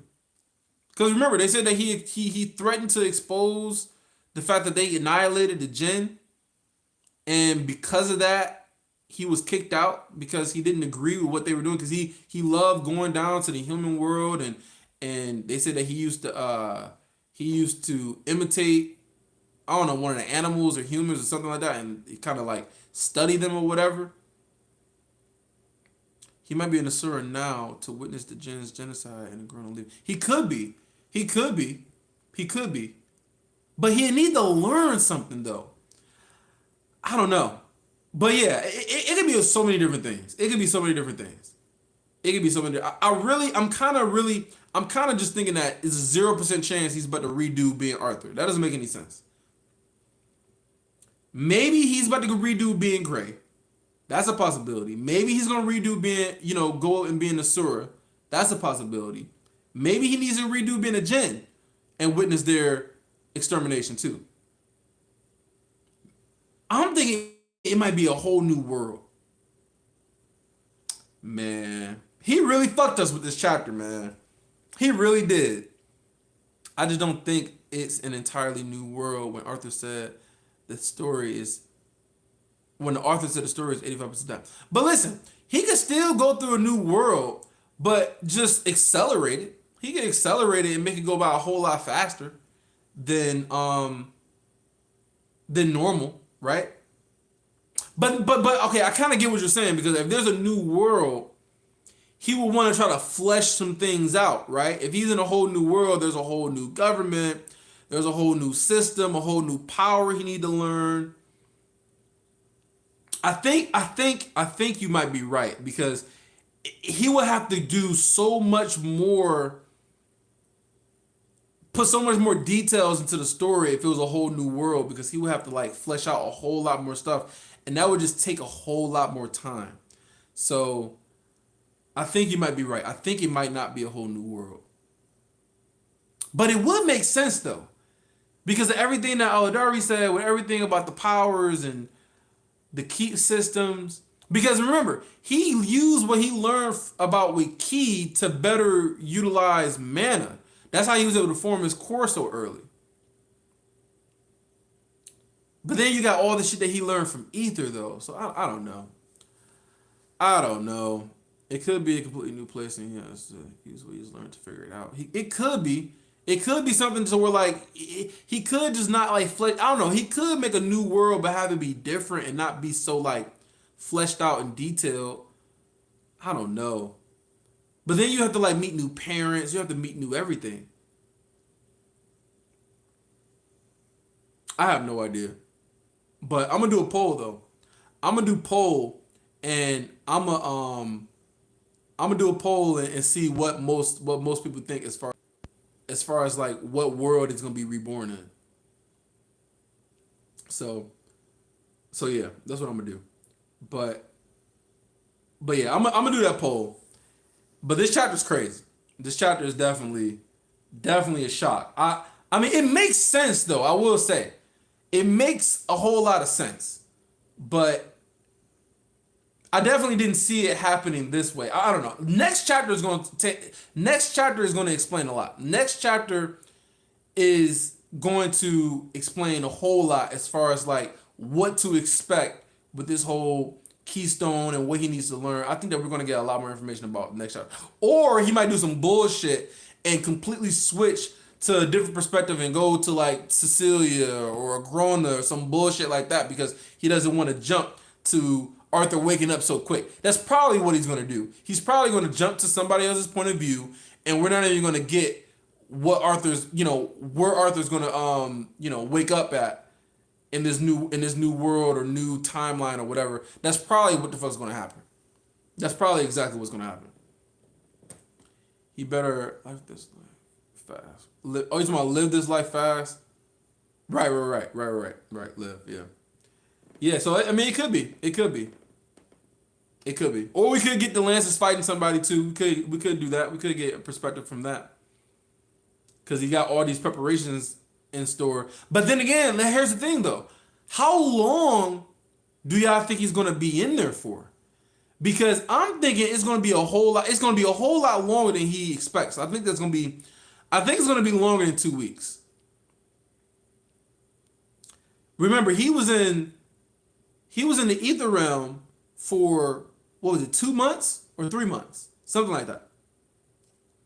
It might be months. He might be in there for months, man. I don't know, but I don't think they can hold out for months, though. But with the dragons and stuff, maybe they could. I don't know. But he's definitely going to be in there for longer than 2 weeks. But wait, here's the thing, though. Sylvie and Regis is gonna be there with him. So are they gonna be in his mind when he wakes up, like where he can hear them and talk to them, or are they gonna be reincarnated as like different people, and maybe he gotta find them, or maybe I don't know, man. So how would Regis and Sylvie play a part into it? Because I'm wondering if they're gonna just be in his mind, or would they have actual bodies and he'll have to like find them and meet up with them, and they have to try to learn and figure that shit out together, and then use all of their ether. Maybe they need to use. Maybe he needs to find them or whatever, and use all of their their ether paths in order to figure out how to get into this whole fate thing, because Arthur's got Spatium, Regis got Vivum, and then we know that Sylvie changed and now she's got Avum. So maybe they need all three to like put their heads together to learn some shit. Or maybe all three of them woke up and they're in different bodies and they got to experience. I don't know, man. It could be so many different things that they can do to try to figure out what they need to learn or some shit.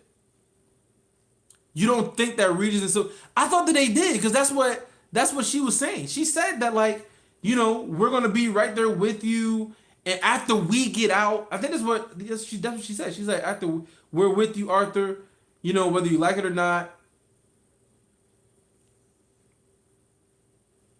Because he said that after we're done or we're out. Because they made it seem like they were gonna be in there with him, even though they've never done it before.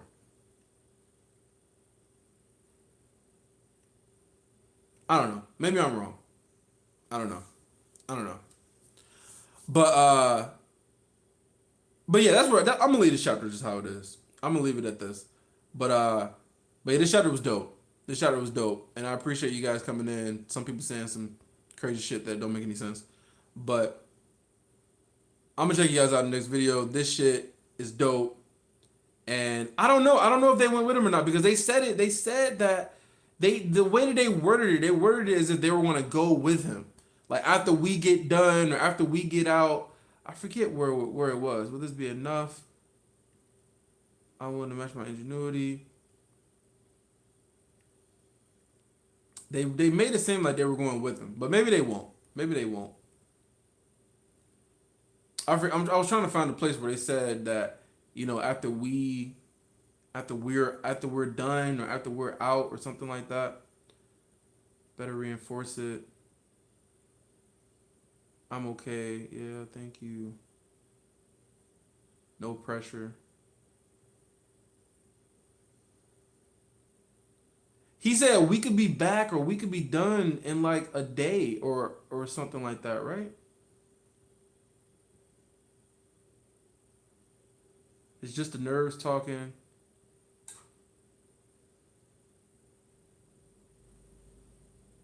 I don't know. But Arthur might have to stay in there so long so he'll master and come out and have to use the Rose Requiem's full capacity to bring people back to life. I don't know if he'll do. I mean, I guess it's a possibility, but bringing people back to life, I don't really like the whole bringing people back to life thing. I think that would kind of, because then if he could do that, he could bring, Reynolds back to life. He could bring everybody back to life that he wanted. Like, I don't like the whole bringing people back to life thing, but I guess it is possible with a Rose Requiem. But Regis almost died because he got eaten. That's true. Regis did almost die, or whatever the fuck had happened. He was like gone for a long time. Oh no, he didn't almost die. He fell into the mirror, and then he woke up inside of Arthur's core. But he ended up being like, he shrank. He was back into like that wisp form. But anyway, I'm gonna just end it at this. I'm going on 2 hours. I'm gonna do that poll, and I'm gonna see what you guys think as far as where y'all think he's gonna go. Where y'all think he's gonna wake up exactly. But I'm gonna get up out of here, man. I appreciate y'all joining in for the live. This chapter was crazy, and I'll see y'all in the next video. Peace.